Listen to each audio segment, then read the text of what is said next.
As we discussed in my last theme park video, during the 90s, Michael Eisner decided to add more attractions geared towards older kids and young adults. And while this may have made some of the most amazing and successful Disney park attractions ever made, we do have the black sheep of this catalog, the extraterrestrial alien encounter. While not a bad attraction at all in my opinion, it certainly was a risk that didn't pay off in the same way that attractions like the Twilight Zone Tower of Terror and the Indiana Jones adventure did, and ended up harboring not only one of the most hated attractions, but also whatever this is. So just what happened to make this ride simultaneously one of the biggest Disney World flops, but also genuinely praised and loved by a lot of people? I mean, it's Disney. How bad could it have been?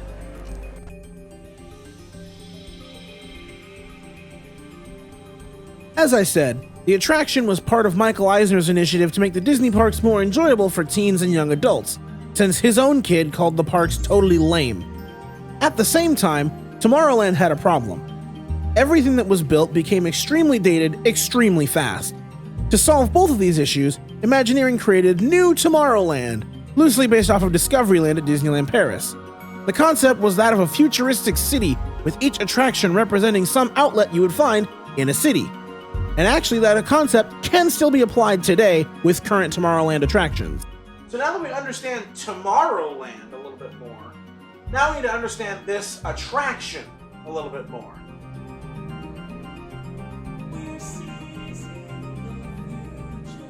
When it was first opened, the space was occupied by a theater in the round screen-based attraction called Flight to the Moon, which was cloned from Disneyland. And then... It's one small step for man,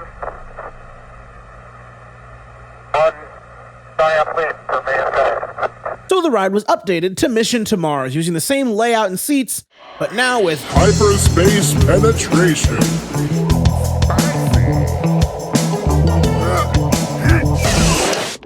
Don't let your kids watch it! After that was deemed lame by pretty much everyone ever, the Imagineers, trying to fit Eisner's current initiative, pitched the idea of an attraction based on Ridley Scott's Alien.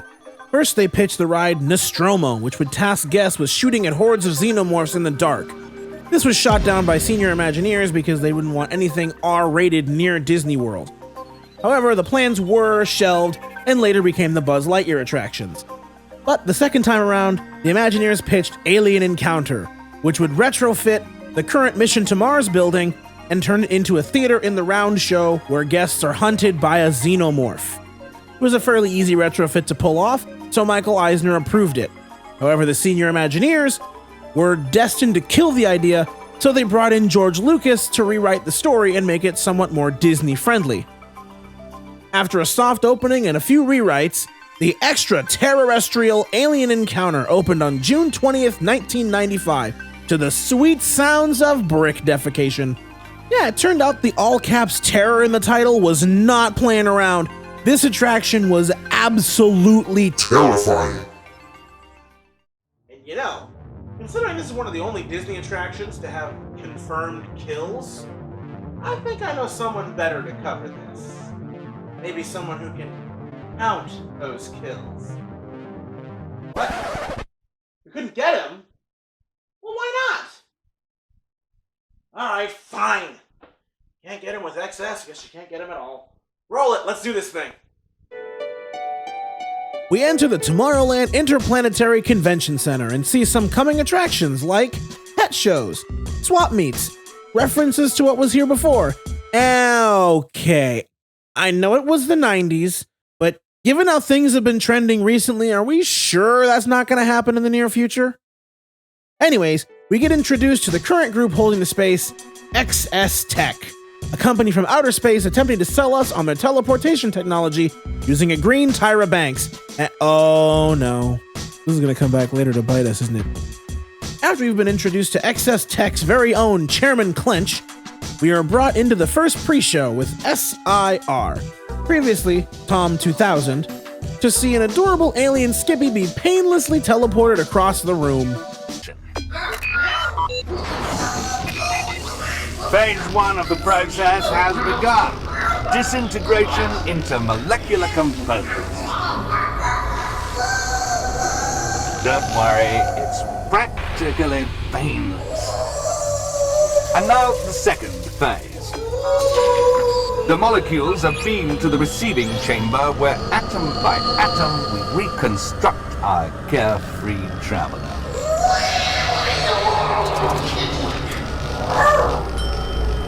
And here's the little skipper now. Okay, maybe not so painless.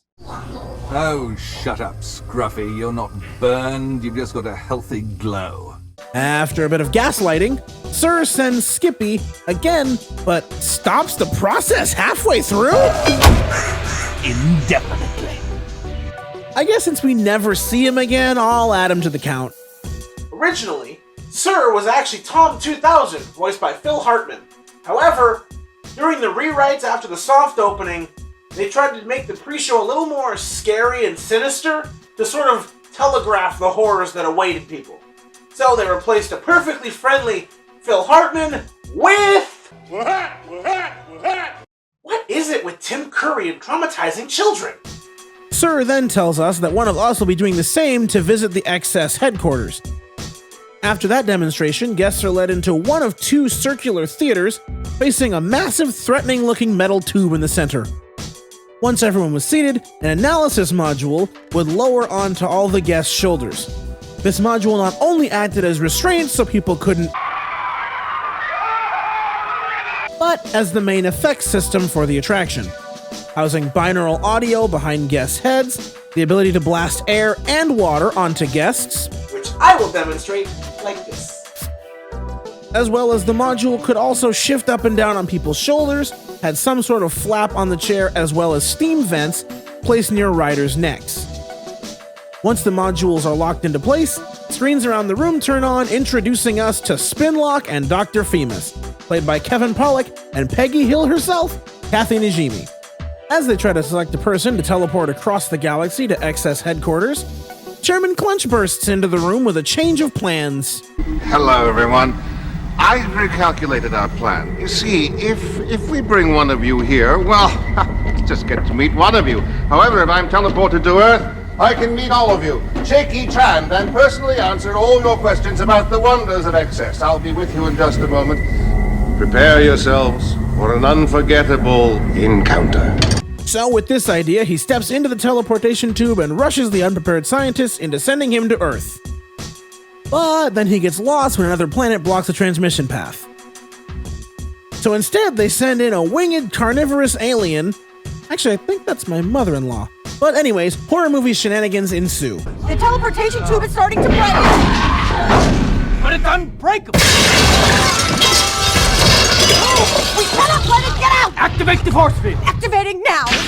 People of Earth, do not worry. As long as those beams are on, the alien cannot fly out! It's out! The alien flew out! Get it back in the tube before it eats someone! Now that an alien is loose in the theater and the power's out, Spinlock and Dr. Femus call a maintenance worker as the effects modules kick in and the alien flies around the room, eventually landing on the catwalks above. A real cast member with a flashlight would come out above as a maintenance worker, using the big screens to show what he was doing. Folks, there's nothing to be afraid of. I'll have this puppy up and running in a flash. While trying to fix the power, he shocks himself and... Maintenance 1, come in. Can you see the problem? I can see the problem. Oh boy.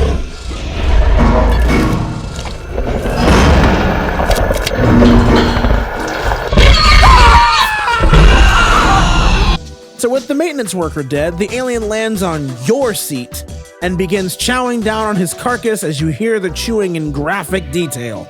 People of Earth, quiet! Listen to me, please! Don't scream! If you remain perfectly quiet, it probably won't eat you.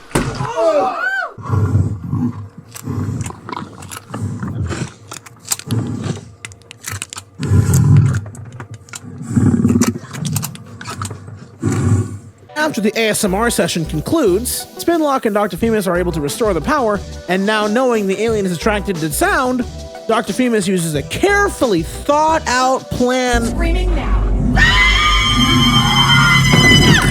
Or she does that and it brings the alien back to the tube. While trying to send it back, they accidentally boost the power too much and the alien explodes in everyone's faces just as the shield drops. Ew! My mouth was open. Finally, Spinlock and Dr. Femus appear once more to apologize for our traumatization, and since we never see Clench again, I'll go ahead and add him to the count as well. Yes, I know the soft opening version, he fell back into the tube and they wouldn't open it back up for him, but this is based on the main version of the show after the rewrites. So, how many people die when an alien gets let loose in the Magic Kingdom? Let's find out and get to the numbers. What? The alien flew out? Get back in the tube before it eats someone! Not again!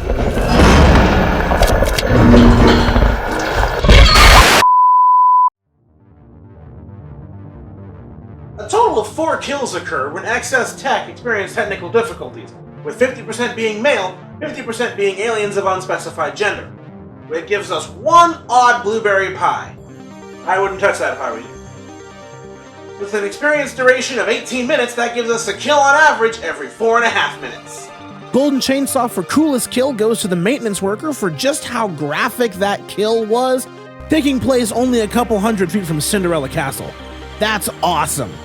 Dull Machete for lamest kill goes to Clench since he's never actually confirmed dead, and he's a big reason why the attraction closed down. ExtraTERRORestrial alien encounter would eventually close on October 12th, only to be replaced by Stitch's Great Escape. But I think the concept can be revived. Before we get to that though, we need to figure out why it closed in the first place.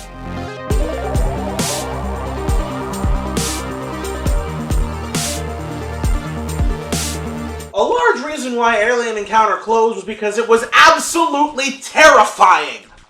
You probably noticed over the course of this video, but yeah, this ride was not a very good fit for the Magic Kingdom in a lot of ways. Had it been placed in Hollywood Studios, maybe somewhere near Tower of Terror, it would have been a little bit of a better fit.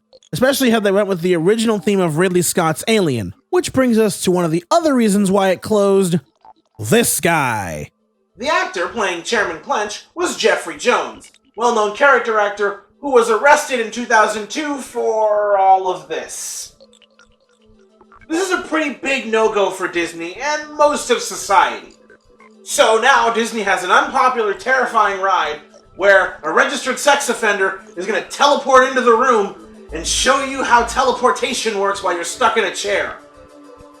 Gee, I wonder why that didn't fly. And with all that happening, what released in 2002?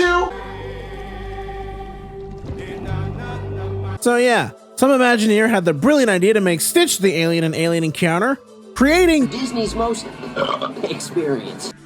But you saw the title of this segment. How on Earth, or any other planet, are you gonna bring this back? I got 2 words. Mission Breakout. In the past couple of years, Disneyland has moved its Halloween celebration to California Adventure.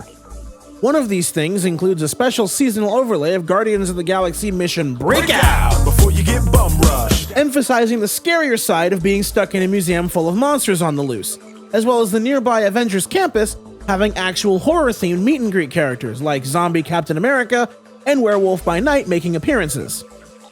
How does Alien Encounter fit into all this? The plot of the Guardians of the Galaxy ride is that the Guardians have been captured by the Collector, and Rocket escapes enlisting you to help knock out the power, opening the cages, and freeing the Guardians. This plot easily could fit the framework of an Alien Encounter type experience, and considering how simple Alien Encounter was to make mechanically, Disney could set up a temporary attraction not unlike the scare mazes found at Halloween Horror Nights. Here's my pitch. Guests go into a sort of intergalactic zoo run by the Collector, and while looking at the most fearsome alien predator, Rocket cuts the power, which not only locks your seat restraints, but lets the alien out into the room, and because there's no power, you're in pitch black darkness while the creature roams around the room, tormenting audience members and eating a worker. Finally, a backup generator is turned on, and the monster is lured away by Mantis flying in the Milano, and the guests are let out to roam the rest of California Adventure, while Tavon's employees sort out that whole mess. I just want to mention that I take zero legal ownership of this idea should Disney choose to do it. I just want to see it happen. Man, really use an armchair for this kind of stuff. So in conclusion, Alien Encounter was a way better attraction than it had any reason to be, but was tragically misunderstood and essentially killed on arrival by the decision to omit the IP it was initially based on. May it rest in pieces, and may some other attraction take the best of what it did and actually stay open this time.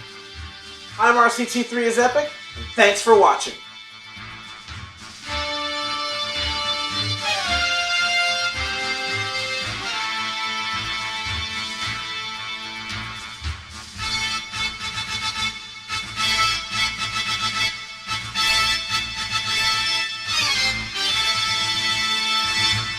I've been seized. Something you ate, sir?